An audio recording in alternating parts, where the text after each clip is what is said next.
Agradeço muito ao Instituto e ao Museu por essa oportunidade. Muito bem, o nosso assunto ele tem várias portas de entrada possíveis. Pode-se entrar nesse assunto por várias vias. E eu vou aproveitar uma coincidência que hoje um repórter do New York Times, que está ali atrás, me perguntou por que tipos como eu e Bolsonaro somos frequentemente chamados de fascistas. Né? Então vamos entrar pelo lado do fascismo. Qual é a origem do fascismo? O fascismo começa por volta de 1910, com uma discussão interna no movimento socialista italiano e com, vamos dizer, uma cisão do movimento socialista baseada na teoria enunciada por dois grandes teóricos do fascismo que se chamam Enrico Corradini e Alfredo Rocco. Alfredo Rocco, se bem me lembro, depois veio a ser ministro do governo Mussolini. E eles tinham uma teoria de que o sujeito agente, a força principal da Revolução Mundial, não podia ser a classe proletária, e aliás não podia ser nenhuma classe social, porque as classes sociais estavam condicionadas e circunscritas aos seus países de origem. Não havia, por exemplo, um proletário internacional. Proletário internacional era apenas uma maneira de dizer, mas se o proletário italiano saísse dali e fosse para a Alemanha, ele não seria um proletário na Alemanha, ele seria um mendigo.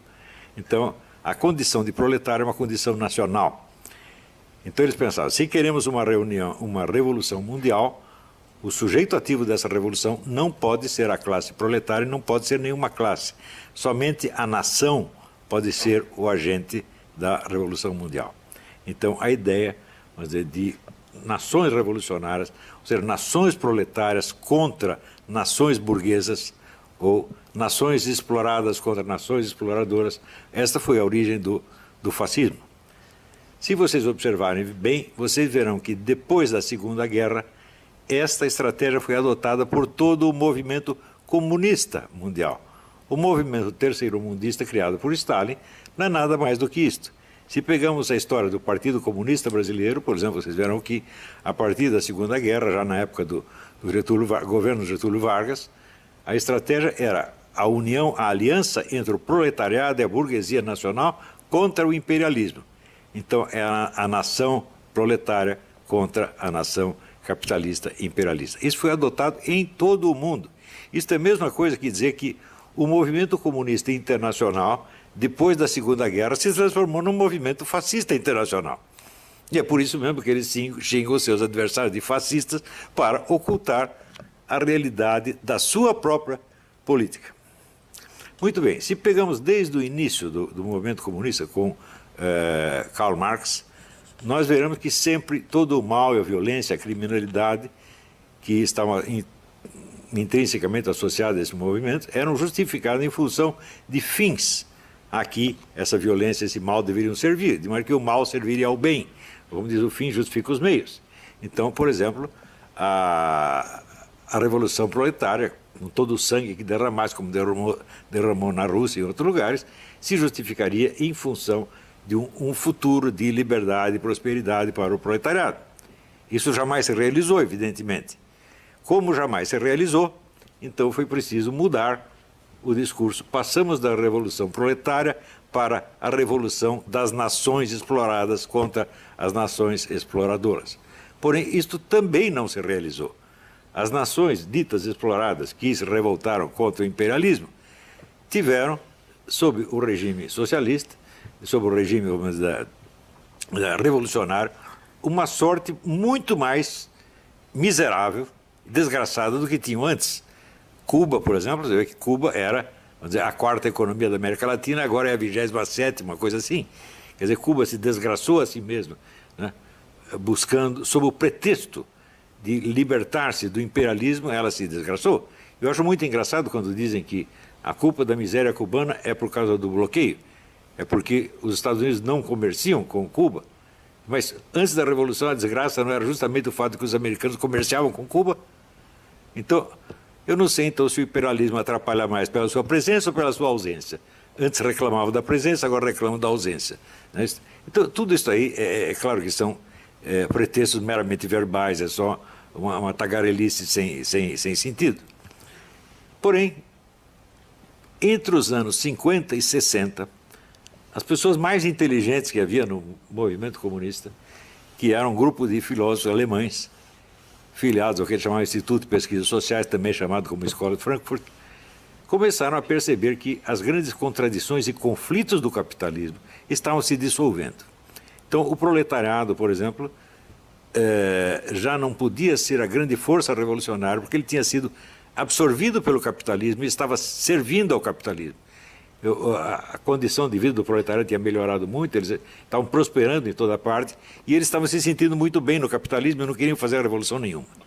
As nações exploradas também, né, viviam praticamente da ajuda dos seus exploradores, como a própria Cuba. Cuba vivia do dinheiro americano. Eu acho que saiu o dinheiro americano, antes reclamava porque o dinheiro americano estava lá, agora reclama porque não está mais lá.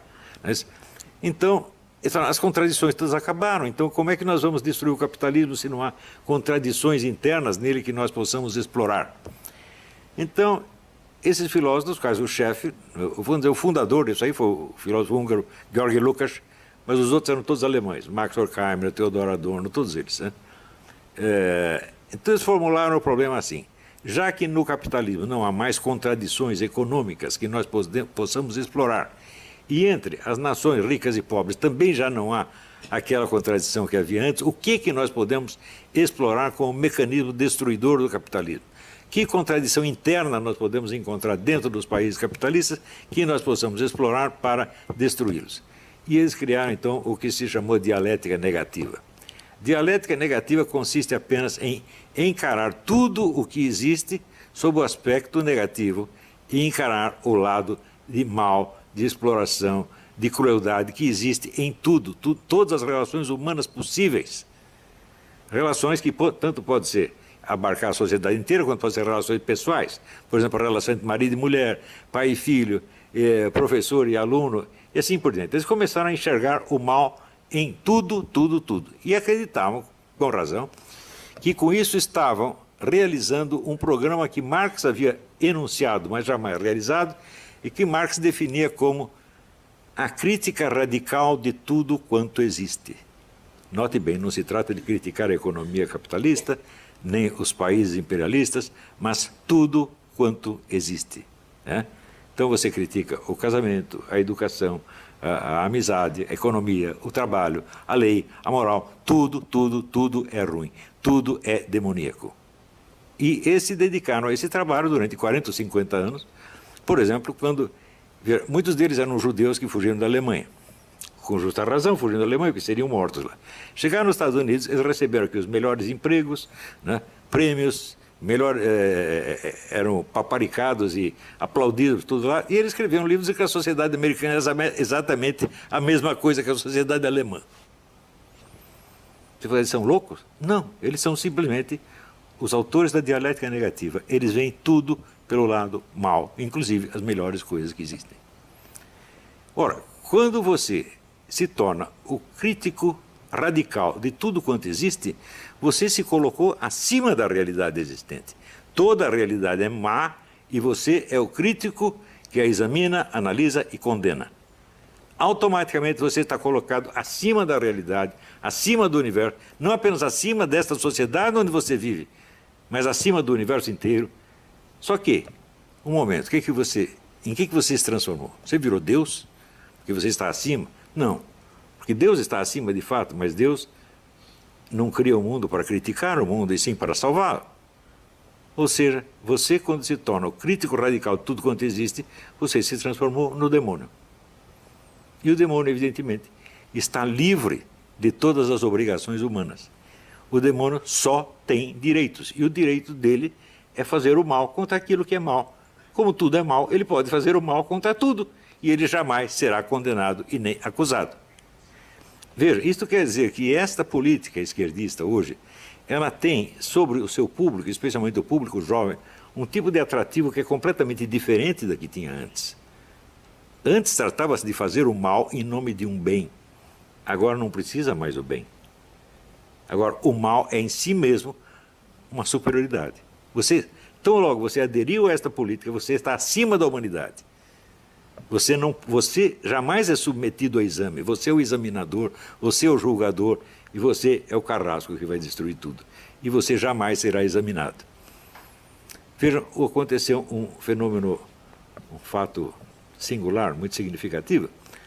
Após ter jogado milhões de jovens contra seus pais, contra seus professores, contra as leis, contra a moral, contra tudo, um dia o professor Theodor Adorno teve o desprazer de ver os alunos da faculdade invadirem a sua sala e começarem a quebrar tudo. E aí ele ficou, não, peraí, aí já é dialética negativa demais, isso aí não pode. Então, isso quer dizer, o dialético negativo, o acusador universal, ele está acima de todas as acusações, ele não pode ser acusado, ele não pode ser sequer analisado, ele é o tipo invisível que vê tudo. Ele é o olho que tudo vê, para usar um antigo simbolismo esotérico. Ele é o olho que tudo vê e ele jamais é visto. É por isso que o pessoal da direita, você perguntar assim, quantos livros de direita você leu destruindo, por exemplo, a filosofia do Theodor Adorno? Nenhum. Quantos livros de direita destruindo a filosofia de Georg Lukács? Nenhum. Toda a bibliografia direitista que existe critica o socialismo, critica o marxismo, critica vários programas políticos, mas nunca vai à profundidade da filosofia da dialética negativa. Nunca. E por isso essa dialética negativa ela sempre sobrevive e pode se refazer e se reconstruir depois das piores derrotas. Então isso quer dizer que enquanto esta filosofia da Escola de Frankfurt não for totalmente destruída, ela vai se renovar e vai reconstruir o movimento comunista milhões de vezes. Isso nunca acaba, isso é indestrutível. Veja, a destruição não é destrutível. A destruição vive apenas de destruir. Ou seja, nós podemos dizer que o pessoal da Escola de Frankfurt descobriu o segredo da vida eterna. Eles podem viver eternamente. É só viver da destruição e jamais propor nada positivo. Quando propor alguma coisa, propõe sob o nome de positivo algo negativo. Por exemplo, operar crianças de 5 anos, um menino de 5 anos que diz que é menina, você já manda operá-lo. Ela corta o órgão sexual dele e pronto, virou menino. Pode haver algo de bom nisso, é claro que isso é apenas destruição. Você não sabe o que vai ser desse menino mais tarde. Você não sabe se ele vai querer o seu órgão sexual de volta. Mas não precisa saber. Como é a destruição, e a destruição é sempre positiva, vamos em frente. E assim por diante. Quando você propõe... Um momentinho, deixa eu tomar uma água.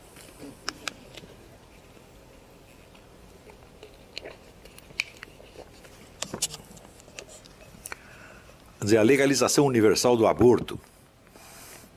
Pensa bem. Alguém pode provar que um feto é um ser humano apenas uma coisa? Existem provas de uma coisa, existem provas da outra. Essa discussão pode continuar eternamente, ninguém chega a uma conclusão, um não convence o outro não convence um. Então significa o seguinte, nenhum de nós sabe a resposta dessa pergunta. Se nós não sabemos, então há 50% de chances para um lado e 50% de chances para o outro. Portanto, a escolha não é racional. Isso quer dizer que aquele que é a favor do aborto, ele não é por motivos racionais, ele é porque ele quer. Ele quer o aborto universal. E ele quer porque o aborto universal é negativo e, portanto, do ponto de vista dele, será sempre positivo. E assim por diante. Tudo que as pessoas consideram mal passa a ser considerado bom. O bem só existe sob a forma do mal. E esta é a essência, esse é o segredo da Escola de Frankfurt. E isso tem um atrativo infinitamente maior do que a velha revolução proletária ou a velha revolução fascista. Porque tanto a revolução proletária quanto a revolução fascista, elas alegavam um bem futuro que era justificativa do mal que se está fazendo no presente. Era a finalidade boa que justifica o meio mal. Portanto, essas revoluções podiam ser criticadas em nome do quê? Dos fins que elas mesmas se propunham. Quando você via, por exemplo, que no regime socialista os proletários estavam passando muito mais fome do que no regime capitalista, você via que a revolução tinha falhado a realizar o fim que ela se propunha. Então ela podia ser criticada em nome do seu fim. Do mesmo modo, você vê, a revolução fascista prometia que, vamos dizer, as nações que estavam sendo exploradas e roubadas seriam as dominadoras. Não é isso? Então, sei lá, o Hitler vai propor um Reich que vai durar 1000 anos. Durou 12 e acabou muito mal. Não é isso? Mussolini acabou pendurado, assassinado e pendurado pelas pernas, e a Itália perdeu tudo. Então, essas revoluções podiam ser criticadas em nome dos fins positivos em nome dos quais elas faziam mal. Mas a nova revolução, a revolução da dialética negativa, não pode ser criticada por nada. Porque ela tem o monopólio da crítica, ela tem o monopólio do discurso destrutivo. E o monopólio do discurso destrutivo transforma o seu portador num tipo sobre-humano. Ele jamais pode ser condenado em nome de nada, nem mesmo da própria revolução. Você vê que os antigos comunistas ainda tinham a possibilidade de ter que fazer uma autocrítica. Nós erramos em tal ponto agora. Agora não há mais erro, meu Deus do céu. Está entendendo? O poder atrativo desta coisa é ilimitado. E pela mesma razão, não adianta discutir contra esta revolução com os argumentos e armas com que se usava contra a Revolução Proletária e a Revolução Fascista. Não adianta mais. As pessoas não são mais acessíveis a esse tipo de argumento, por quê? Elas são sobre-humanas. Você percebe? Um sujeito, por exemplo, que ele nasceu homem e decidiu virar mulher, bom, alguns acabam parecendo mulher mesmo, mas a maioria não acontece, o sujeito continua parecendo homem. Então você olha e vê um homem, mas ele diz, mas eu me sinto mulher, e você não tem o direito de me olhar como os seus olhos me veem. Você tem que me olhar como eu quero ser visto. Isso quer dizer que a piada do Groucho Marx, afinal, você vai confiar em mim ou nos seus próprios olhos? Virou realidade. Você tem que negar você tem que furar os seus olhos. Né? Você não tem o direito de enxergar as coisas como você as enxerga. Você tem que enxergar como o seu interlocutor quer ser enxergado. Então ele se colocou numa posição supra-humana. Ele não está mais em condição de ser julgado pelos mesmos critérios com que nós somos julgados. Ou seja, ele pode nos proibir de falar, tá certo? Sem jamais ser acusado de opressor ou de estar fazendo censura. Ele impedir você de falar significa o quê? Isso é liberdade de imprensa. Né? Em Cuba existe liberdade de imprensa, tanto que todos os jornalistas estão na cadeia. Colocados na cadeia é liberdade de imprensa. Por quê? Cuba não pode ser julgada por critérios humanos. Cuba não tem mais uma finalidade positiva que ela precise alcançar para justificar a sua revolução. O seu fracasso se transformou no seu sucesso, porque quem determina o que é fracasso ou sucesso são eles mesmos. Fidel Castro, muitas vezes, quando a pessoa diz, não, mas o povo cubano está passando fome, diz que nós não temos aqui esse consumismo obsceno que vocês têm nos Estados Unidos. Nós comemos apenas o que é necessário. Né? Vocês comem 2 bifes todos os dias, nós comemos 1 bife por ano. E está muito orgulhoso disso. Né? Ou seja, o fracasso se torna um sucesso. Por quê? Porque o mal se tornou o bem. E todo o bem que existe... Me diga uma coisa, existe algum bem humano que seja absoluto? Não. Nós somos apenas humanos, nós não somos Deus. O bem absoluto só Deus consegue fazer. Tudo que nós fazemos, nós dizemos assim, o bem predomina. Mas não quer dizer que ele seja 100%. Ele é, digamos, 90%, 80%. E nós nos satisfazemos com isso. Mas eles, onde houver 10% de mal, eles vão dizer que é tudo mal. E esse pequeno mal, ele está presente em tudo. Então, é tipo de, vamos dizer, falácia filosófica que se enuncia da maneira seguinte, tudo é tal coisa. Por exemplo, se você disser, tudo é energia. Eu digo, bom, existe algum fenômeno onde a energia esteja ausente? Não, ela tem que estar presente em tudo. Ou seja, tudo é sexo. Existe alguma ação humana que não tem nenhum elemento sexual, fala, bom, pelo menos o agente vai ter que ser o homem ou a mulher, uma terceira coisa. Então o sexo estará presente. Ou tudo é a lei da gravidade. Bom, a lei da gravidade jamais vai estar ausente. Então, todo fator que está presente em todos os fenômenos não pode ser causa de nenhum deles. Mas a técnica hoje é a seguinte, você pegar o fator que está presente em tudo e dizer que ela é a causa, e usar como argumento justamente a onipresença dela. É claro que é uma falácia filosófica, falácia lógica ridícula, grotesca. Mas isso convence as pessoas. Então,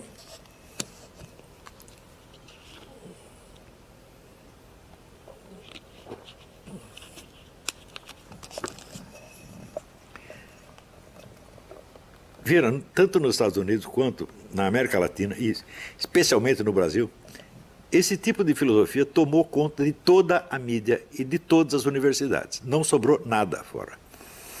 No Brasil eu assisti a esse fenômeno porque a partir dos anos 60, logo após a ditadura militar, os comunistas, vendo que tinham sido derrotados, expulsos do campo eleitoral político, decidiram usar a estratégia do Antônio Gramsci, que era da Revolução Cultural. Fazer a Revolução Cultural primeiro, a Revolução Política depois. Então, tem que tomar a mídia, as editoras, as universidades, etc., etc., lentamente, devagarinho, e sem dizer que é propaganda socialista, porque o objetivo do Antônio Gramsci, ele mesmo definiu assim: nós vamos fazer com que todos sejam socialistas sem saber. Então, é por isso que eu fui muito contra a campanha que conservadores e liberais brasileiros faziam contra a doutrinação comunista. Quer dizer, não tem doutrinação nenhuma, meu Deus do céu. Eles estão induzindo as pessoas a ser socialistas sem tê-las doutrinado jamais. Eu vou lhe dar um exemplo de como se usava. Usava geralmente modificações comportamentais que não passavam pela esfera da opinião e das ideias. Houve, por exemplo, um professor na Suécia que fez um experimento que foi muito louvado no Brasil pelo diretor de teatro Gerald Thomas. Ele pegou os seus alunos e disse: vocês durante esse fim de semana vocês vão fazer um experimento de sexo oral com o seu colega aí do lado. Vocês vão chupar o membro dele e quando ele ejacular vocês vão engolir. E na segunda-feira vocês trazem um relatório científico do que se passou. Muito bem, quase todos disseram que foi bom. Por quê? Existem já pesquisas em psicologia que mostram que sempre que você faz uma pessoa agir contra os seus princípios, em 82%, 83% dos casos eles mudam de princípios, para não dizer que fizeram uma tremenda asneira. Então, quer dizer, até aquele dia ninguém tinha pensado em fazer sexo oral com o vizinho, a partir de segunda-feira todos começaram a pensar. Isto é doutrinação? Não, o professor não fez doutrina nenhuma, não os convenceu de nada, apenas sugeriu que fizesse uma experiência inocentemente. E é assim que se faz. Há um livro do Pascal Bernardin, que se chama... Pascal Bernardin é um professor de ginásio francês. O livro chama-se Maquiavel Pedagogo. E ele mostra o número dessas técnicas de manipulação comportamental que são usadas. Nenhuma delas parece propaganda de maneira alguma. Existem vários truques ali. Um deles chama-se pé na porta. Pé na porta é o seguinte: o pesquisador bate na porta do sujeito e diz: olha, eu sou da prefeitura, nós queremos aqui grudar um cartaz de trânsito aqui na sua parede, um cartaz de 2 metros de altura. O sujeito olha o cartaz e fala: não, pelo amor de Deus, você vai tampar a minha porta, vai ficar horrível a minha casa. Ah, então nós temos esse aqui pequenininho, de 30 centímetros, pode pregar? 90% dos casos todo mundo concordava. Então você pede uma coisa mais difícil, que ninguém vai dar, e daí você pede outra mais fácil, todo mundo cede imediatamente. Isso é muito usado nas escolas. Você sugere algo, os alunos dizem não, você respeita a opinião deles. E você faz uma sugestão um pouco menos chocante e todo mundo aceita. Essas técnicas são usadas o tempo todo. O sujeito que chama isso de doutrinação, ele não está entendendo nada, ele está achando que o sujeito está fazendo propaganda comunista. Não há propaganda comunista. Há apenas o uso intenso desse tipo de truques, onde, em vez da doutrinação, a doutrinação é uma coisa que passa pela cabeça, passa pelas opiniões, pelas ideias. Se você faz uma doutrinação, você está praticamente pedindo um debate, pedindo uma discussão, mas se você sugere experimentos, isso não passa pela esfera das opiniões. Você muda a conduta diretamente, sem passar pela máquina opinante que tem na cabeça de cada um. Isso significa o domínio total da mente do aluno. Mas pessoas muito bem interessadas, intencionadas, que lançaram a campanha Escola Sem Partido, falavam contra a doutrinação. E daí o que a esquerda fez? A esquerda disse: estão querendo nos censurar, estão querendo nos impedir. Então, veja, a facção que dominava tudo e que baniu completamente a opinião adversária do espaço dominado, começou a fingir que ela estava sendo censurada, ela estava sendo perseguida, ela estava sendo oprimida. E você veja, isso significa que o pessoal da direita, conservador, liberal, não entendeu o que estava acontecendo. O que eles estavam dizendo? Uma coisa, eles estavam combatendo outra que não existia. Isso acontece praticamente no mundo inteiro. Eu vou lhes dar um exemplo. Eu sempre ando aqui com o meu cachimbo. Não só porque eu fumo e gosto de fumar, mas porque é um símbolo. O economista Walter Williams, vocês devem conhecer, o Walter Williams é um brilhante economista negro, americano. Ele foi o único que fez uma análise correta disso aí. Ele disse, o movimento antitabagista foi o primeiro teste em nível de amplitude universal para avaliar a possibilidade de manipular a massa e dominá-la. Então o que eles fizeram? Lançaram aí algumas pesquisas científicas que diziam o fumo causa isto, mais aquilo, mais aquilo, mais aquilo outro. E muito bem, qual é o princípio número 1 da terapêutica? É o princípio de que, removida a causa, cessa o efeito. Hoje, o número de fumantes nos Estados Unidos diminuiu para 1/3, mas as doenças pulmonares e cardíacas não diminuíram nem um único caso. Não interessa. Agora o antitabagismo já venceu. Todo lugar que você vai tem o cartaz. Ambiente smoke free. Primeira vez que eu vi isso vai fazer o quê? 15 anos atrás. Acho que eu fui no Hudson Institute, uma dessas organizações conservadoras americanas. Eu fui lá fazer uma conferência, quando eu cheguei, vi o cartazinho, olhei aquilo e falei, você já perdeu na briga. Porque quando você permite que a autoridade governante policie os seus hábitos policiais, pessoais, você já perdeu tudo. Depois você quer preservar algumas liberdades políticas, não interessa se você não tem a liberdade pessoal, a liberdade concreta de fazer o que você gosta, você já entregou tudo, meu Deus do céu, já está derrotado. E, curiosamente, o único analista social que percebeu isso foi o Walter Williams. Esse artigo eu guardei, é brilhantíssimo. Se vocês quiserem, depois eu mando cópia para vocês. Então, é assim que se faz.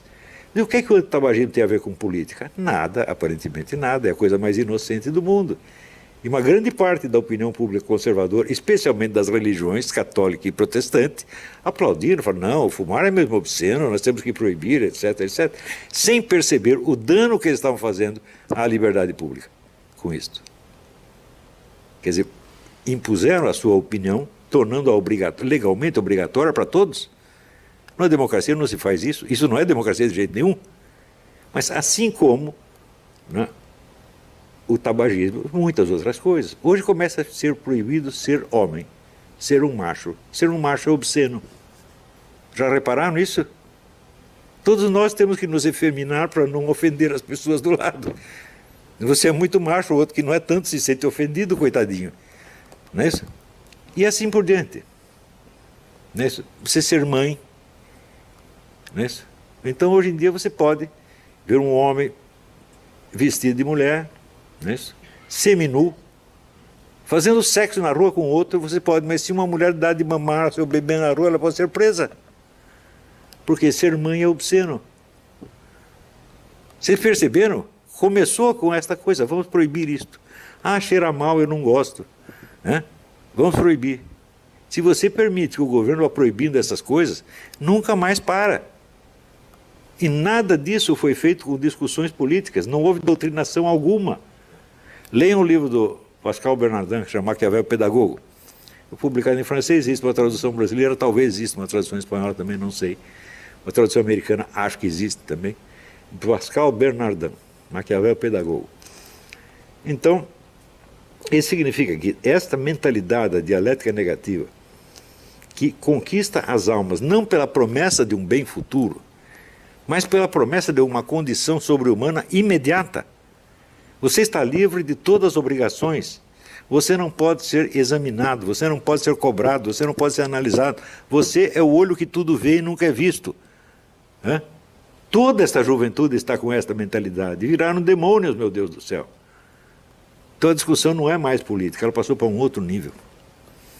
Não é isso? E por isso é que você vê fenômenos como esse da Argentina. Quer dizer, um governo totalmente fracassado é reeleito, obtém sucesso. Por quê? Porque é isso que ele vai dar para as pessoas. Ele vai transformá-las em seres sobre-humanos. vai liberar de todas as obrigações humanas e entregar para eles um instrumento de ação com os quais eles podem oprimir, assustar, maltratar e matar a quem eles quiserem. Isso é muito mais sedutor do que a antiga utopia socialista. A utopia socialista era para o futuro, né? A presente geração vai se sacrificar, nós vamos morrer, né? Mas um dia teremos o paraíso socialista. Agora, esta promoção do sujeito a uma escala sobre-humana é imediata. Não é uma utopia. Você começa a viver isso no primeiro momento. Quer dizer, você pega um homem assim, uma fisionomia, sei lá, parecendo Schwarzenegger, né? Ele veste uma calcinha, um sutiã, e ele diz que você é obrigado a vê-lo como mulher. Né? Você diz, mas eu não aguento, eu não consigo. Eu tento ver uma mulher, mas eu vejo um homem. Ah, você é um criminoso, você vai para a cadeia. É isso que eles estão fazendo, gente, e nós estamos aceitando essa brincadeira. Porque não percebemos a profundidade, vamos dizer, do impulso diabólico desses homens da Escola de Frankfurt. De como é possível o sujeito sai da Alemanha nazista onde iriam matá-lo. Ele vem para um país onde é o contrário, ele tem liberdade, tem bom emprego, todo mundo trata bem, e ele diz que é a mesma coisa. Quer dizer, é uma ingratidão absolutamente demoníaca. Você não percebe a diferença da Alemanha nazista, dos Estados Unidos e a democracia americana, o que há? É? E ele diz isso não é num artiguinho de jornal, ele escreveu um livro desse tamanho, chamado Personalidade Autoritária, onde está lá, segundo ele, está demonstrado que a sociedade americana é igualzinha à sociedade nazista. Então por que você saiu de lá e veio para cá? Por que você não ficou lá mesmo? Hã? Ou seja, isto é o que eu chamei de paralaxe cognitiva. Paralaxe cognitiva é um deslocamento total entre o eixo da construção teórica do filósofo e o eixo da sua experiência real. Ou seja, o que ele está descrevendo, o que ele está dizendo, desmente flagrantemente a experiência real dele. E isso é uma coisa que existe, vamos dizer, é um mal permanente do pensamento ocidental nos últimos 4 ou 5 séculos. Né? Eu dou um exemplo, por exemplo, Karl Marx, o próprio Karl Marx é um exemplo disso, onde ele diz que todas as classes sociais têm uma visão deformada da história. Por quê? Elas têm interesses em jogo e a sua visão das coisas é deformada pelo seu interesse oculto. Exceto o proletariado. O proletariado não tem interesses especiais, os interesses deles coincidem com os da humanidade inteira, então o proletariado é a única classe que pode ter uma visão objetiva da realidade histórica. E em seguida, ele, Karl Marx, que não só não era um proletário, mas nunca tinha visto um proletário, escreve a visão objetiva das coisas segundo a visão proletária. Eu digo, mas espera aí, mas a sua existência é o desmentido da sua teoria. A sua existência demonstra, quer dizer, se a visão proletária é a verdade, é a realidade, a sua existência demonstra que um burguês pode ver a realidade tão bem quanto um proletário. E você acaba dizendo que ele não pode. Ou seja, a mesma coisa que ele escrever, eu, Karl Marx, não consigo escrever este livro. Mas você escreveu. Então, isso não é hipocrisia.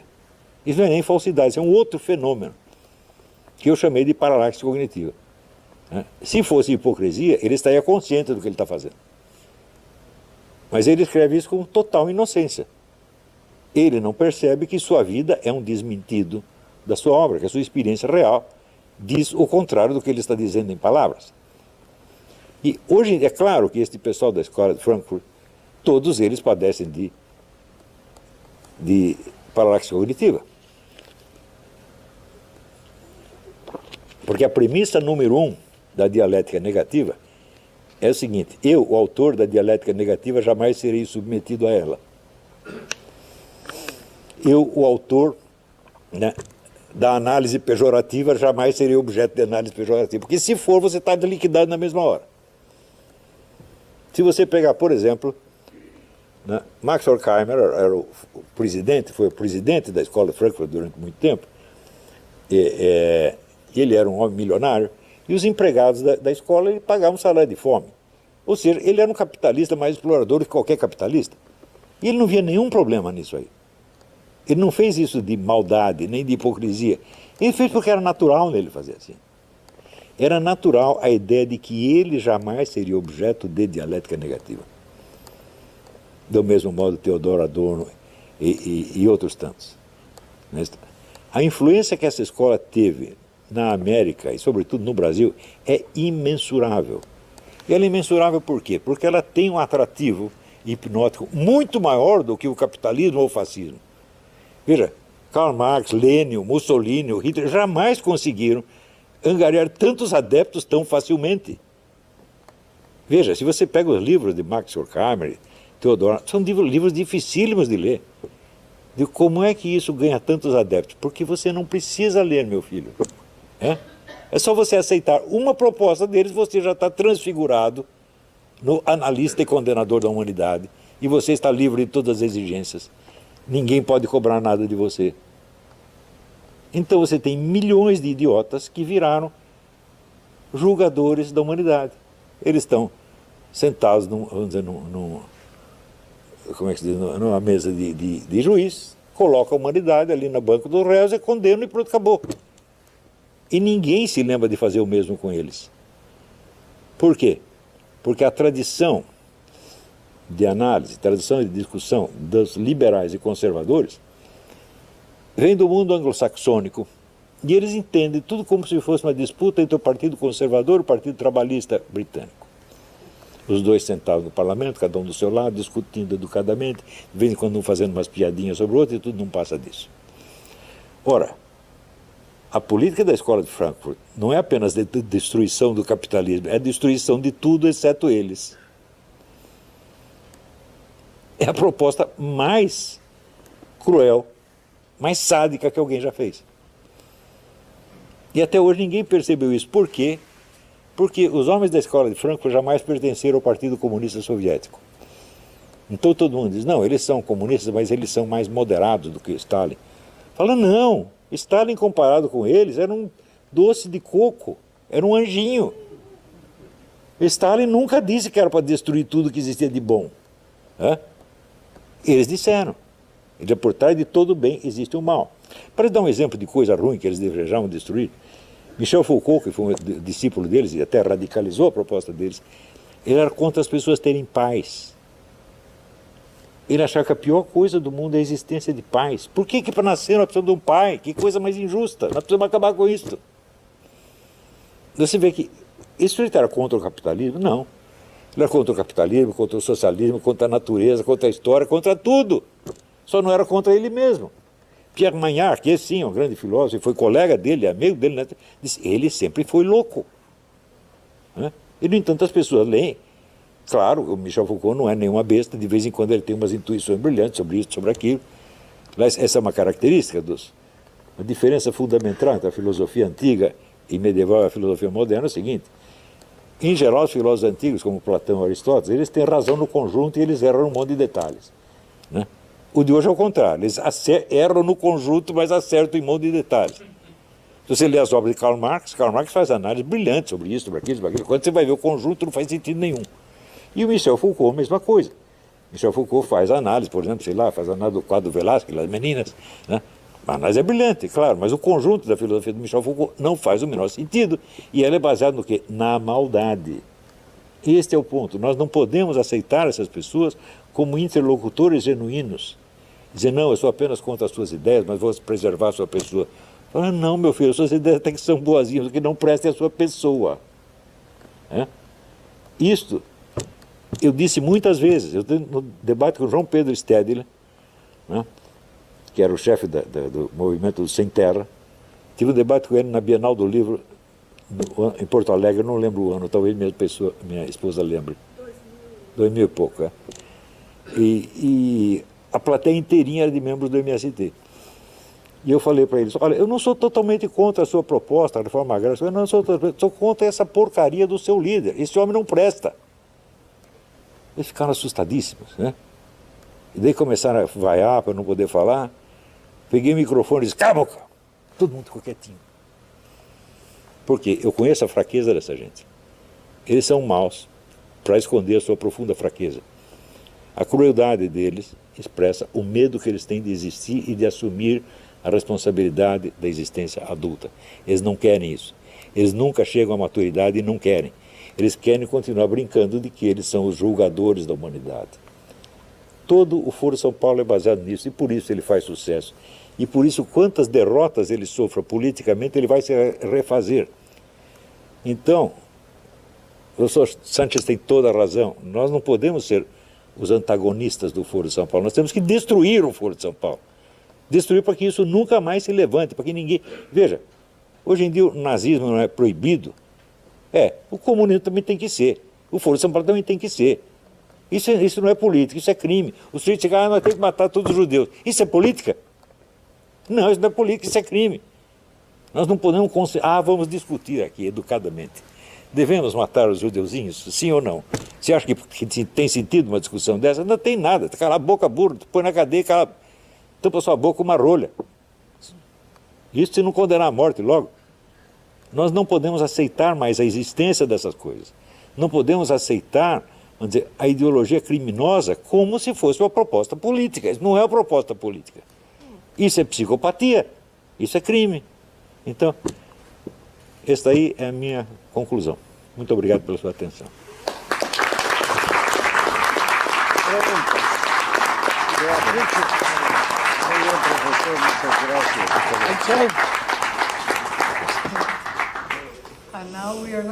E agora vamos ter brasileiros fazendo perguntas do Brasil para o professor Carvalho. O Partido dos Trabalhadores perdeu a eleição do ano passado. Então, eles perderam o poder que eles tinham nas instituições para financiar a agenda política do Foro de São Paulo.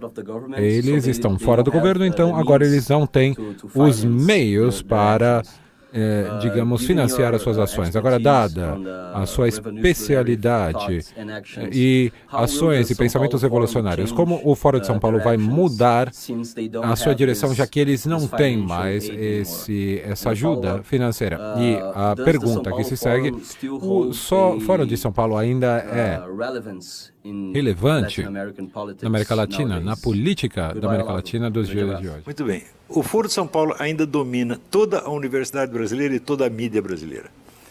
A diferença aí é o seguinte: a mídia brasileira, se você somar a tiragem impressa e eletrônica de todos os jornais e revistas, você não alcança 1% da população. Isso significa que a mídia não tem um poder de influência sobre a massa dos cidadãos. Ela tem apenas a influência sobre 1%, mas este 1% é a elite.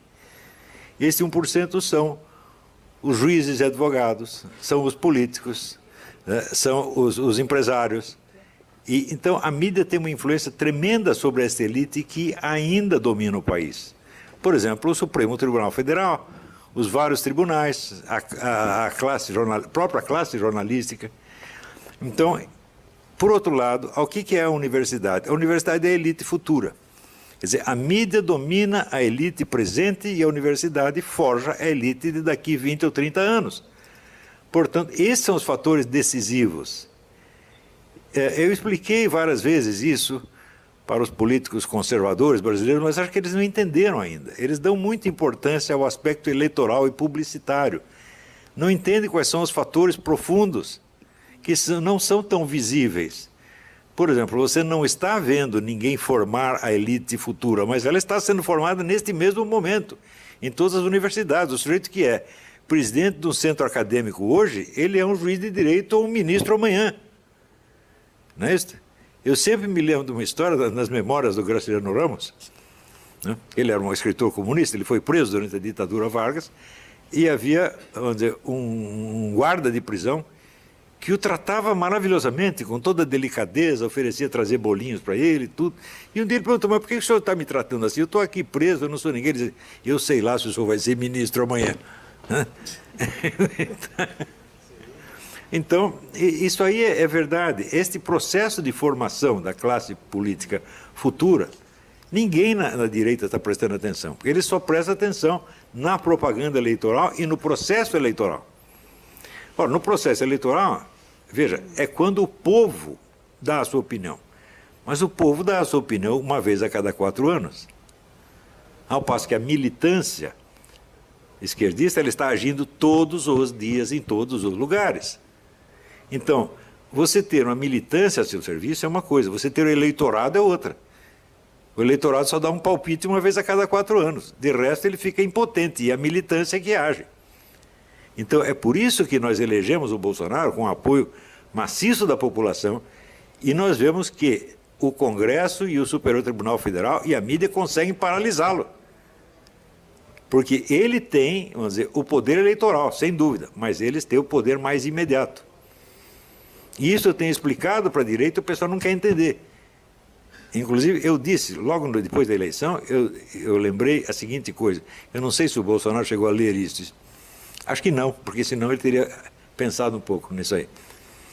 Quando um governante é eleito, a primeira coisa que ele tem que fazer é assegurar que o poder está realmente nas mãos dele. Resolver os problemas nacionais é a segunda etapa. Antes de você fazer uma coisa, você precisa assegurar que você tem os meios de fazê-la. Você não tem os meios de ação, você não vai praticar a ação. E qual é o meio de assegurar a ação? Seria destruir os seus adversários mais pérfidos, na mídia, no sistema judiciário, nas próprias Forças Armadas. E ele não fez isso até agora. Fez um pouquinho. A gente vê, por exemplo, que ele fala muito mal da mídia. Eu digo, mas você não precisa falar mal. Você simplesmente vasculhe, né, o arquivo, o registro policial dessas pessoas. Você vê que todas elas têm crimes nas costas, prenda todos. Expulse da profissão. Eu conheço uma lista de pelo menos 30 jornalistas, né? Por exemplo, aquele cara do Globo que confessa que ter sido agente da KGB. O que é ter sido? O que é um ex-agente da KGB? O chefe da KGB, que é o Vladimir Putin, diz, não existe isso de ex-agente. O Zé Dirceu, ele disse, eu sou um ex-agente dos serviços de inteligência militar cubano. Ex? Como ex? Isso não existe. Você é um agente cubano ainda. Um agente cubano não pode ser deputado no Brasil. Um agente cubano não pode ser jornalista no Brasil. Então, era isso que ele tinha que ter, limpado o terreno primeiro. Não, vamos dizer, com pura perseguição política, mas fazendo os camaradas pagarem pelos seus crimes.